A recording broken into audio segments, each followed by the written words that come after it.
So when did they tell you that they wanted you for this role? What was it like? Were you a fan of the comic book series, or? Well, I read the script, and my agent sent it to me and said, you know, you'd be a great Stella in this movie opposite Josh Hartnett. And I was like, oh my God, that'd be phenomenal. So I auditioned with David Slade. I didn't hear anything. Something was wrong with my tape. I had to come back again after being in Brazil shooting a film, straight from the airport to re-audition. And David Slade fought for me for this part, and Sony Pictures said yes. And then within 2 days, I was on a plane for 4.5 months to New Zealand. But it must have been nice because you're kind of close. Is your family still out in Australia? They're in Australia, okay. so my brother flew over, my mother, her friends. I went home every weekend. It was fantastic. To have your family come over, watch you covered sometimes in blood, I'm sure. Like, was it fun for them, or was it kind of a lot of photo ops? That's a great question because I have a good story about that. My mother flew over with her 3 best friends, and they came to set, and they saw these dead dogs in the snow and burnt arms, and then they didn't know what they walked into. My mum was like, excuse me, love, what is this movie about? I was like, Mom, you're going to be really disappointed in me. I've actually, you know, this movie's taken a turn that I had no idea. Yeah, so they loved it.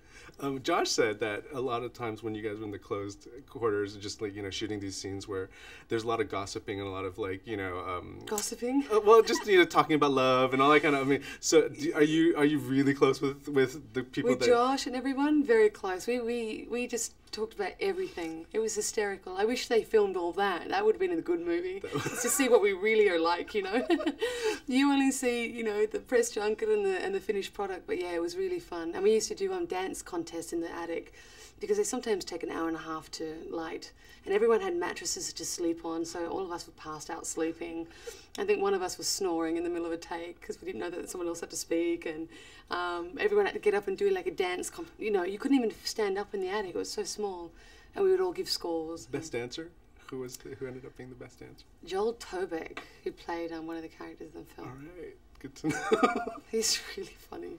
That guy's funny. I wish he was being interviewed. Are you a fan of the vampire, you know, milieu, or is it nice to kind of be a part of a movie that seems to want to twist, you know, the whole? I'd like to be a part of a film that sort of twists what people expect, and these aren't your normal vampires. I love films like Interview with the Vampire. I mean, every sort of big actor has sort of done a vampire film, I guess.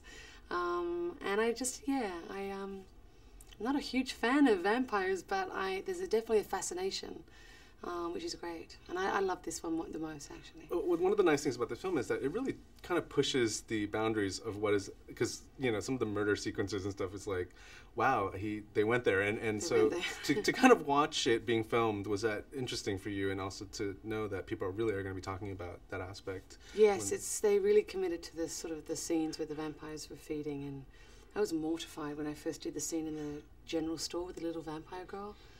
I said, you want me to hold her up against the wall and do what to her head?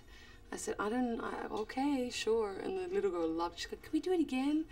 She was like, we love this. And we were looking at this 6-year-old kid going, decapitate me one more time, is that? Yeah, but we know what they did is they used a fake head, of course. Spelling out the obvious, I'm a little tired. Of course. And then they overlaid the film so that it looked like the axe is going in. And they showed me that whole thing with the finished product. And it's great to learn the secrets of filmmaking. So is this the last of your horror days, or do you feel like you want to, I mean, obviously you're trying other things, but... I'm doing a lot of other things now, but 30 Days a Night is very different to Amityville Horror. You can't compare characters, accents, genre, and that was in the 70s. This is a vampire film. There's 4 genres. There's a thriller, drama, horror, and a comedy. Everyone loves to sort of call everything a horror, even if it's not a horror. This is definitely a horror, and it's a great horror, and it's a graphic novel on the big screen, like a Sin City or a 300. That's what I like most about it. I always read scripts. I choose jobs by the script, not by the genre. Well, I mean, the book actually has there's other stories going on. There's 2 more, yeah. Yeah, and so if this film is a massive, massive success, would you be up to coming back to do more of this? I'd be up for it, you know. I would transform and cut my hair off and have a mohawk, and I love to transform my personality and myself, and I would definitely come back. I mean, Stella's Stella, and they need her, and I'd love to do it. And hopefully they shoot both of them back to back, because I don't know if I could do a mohawk 1 year and 4 years later do another, you know. It'd be like the Lord of the Rings. Lord of the Rings, yeah, Thank you very much. Thank you. Nice talking to you. You too.